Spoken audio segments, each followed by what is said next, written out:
All right, we're going to do a quick pack down of CoLab here. So I've already got the insert in here with all the cards. These have sleeves on them, so they're in there pretty good. And so basically you just put all the cards in there, separate them how you want to separate them. I separate them by decks, of course. But next we're going to put in all the miniatures. That's pretty straightforward there.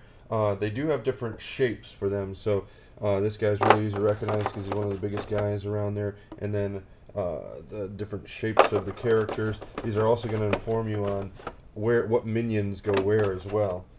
So you just kind of look at the shape of the whole. It should inform you of which one.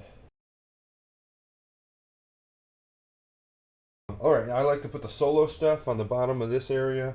If you play solo, if you don't, you can just leave it down there. So we got the solo dice can go down there. I like to separate out, well, these go down there as well. Those are all the other tokens. I like to separate out the power tokens from criteria tokens. The power tokens get their bag, and there's a ton of bags, so it comes with a whole bunch of them. I like to have more bags than you need, so that way you can use them for organization, not just for storage. So then for the felt bag, we're going to put all of these criteria tokens, that's the copper looking ones, in that bag, because every time you play with solo, you got to start with a bag full of those, so why not just leave those together? Alright, and then I put that down, and that is all the solo stuff. So that sits there nicely, and then we can put the towers on top of that. Now these other areas are where it kind of is up to your own preference of where you like to put stuff. I like to put the upgrades on the bottom here. This upgrades to the lab.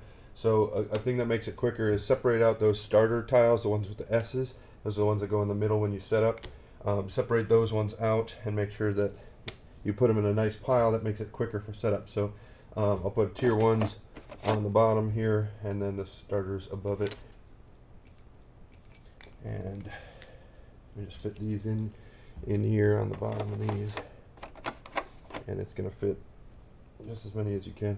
I did miss one. We got the active enemy token is going to go down in here too. I normally put it on the bottom, but it's fine to sit. Okay, so we're going to then put, as far as these go, we're going to take all the 10-point tokens. I like to throw all the scoreboard tokens in there as well, because they're pretty easy to sort out. They're very different shapes, but if you want to put them in your own bag, that's up to you. These are good to fit in around the open holes and keep everything from sloshing around in here. Then the other one of the other small bags, you can get all of your score trackers. If you got the mini minions as well, then put those on in that same bag. I also put the first player marker in that bag, and all the research trackers in that same bag. You use them every round, so. And then I also go ahead and throw in all these tower tokens. So those are the ones that go here on the tower.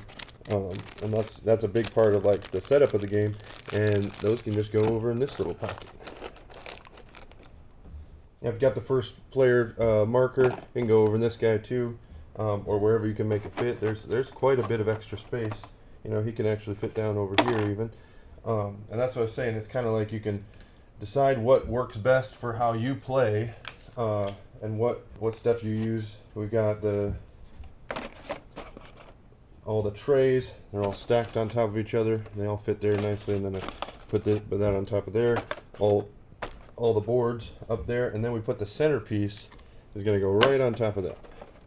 Now let's get the tray next. Okay, so we got the resource tray here, which you want to take a look at. The resource tray. This is where everything goes. We got 1s and 5s for the research. All the rest of the tokens and the dice are through here. So we got the triggers and the potions, the wilds, the blue, purple, and reds. I mean, you can put them in whatever holes that you want to, but this is a pretty good setup. I like to keep them in the same order as whatever. Put the same color. That way you're always reaching for the same spot. It does have a nice lid for it, so we'll keep it from sloshing around in there. Slosh is the word of the day. All right, and then we break down the board. And so the board just comes apart. Take the labs out first.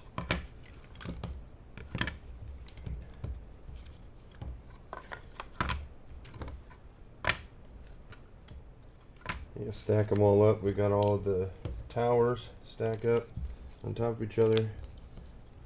Just make sure they're all going the same way. So they got this little cutout just for that. They all go in here.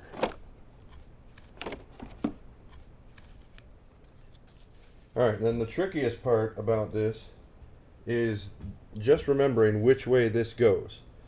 So this goes in here just like that. It's going to fit in there, and it's got a place where it holds it in, but you can fit it in differently. But if you put it in this way, it's really going to end up rubbing the box over here.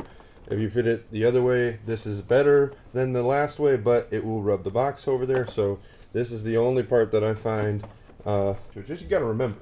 So you remember that goes there, and you're good to go. We got the player boards, and put there on top of those, scoreboard, and then the rule book.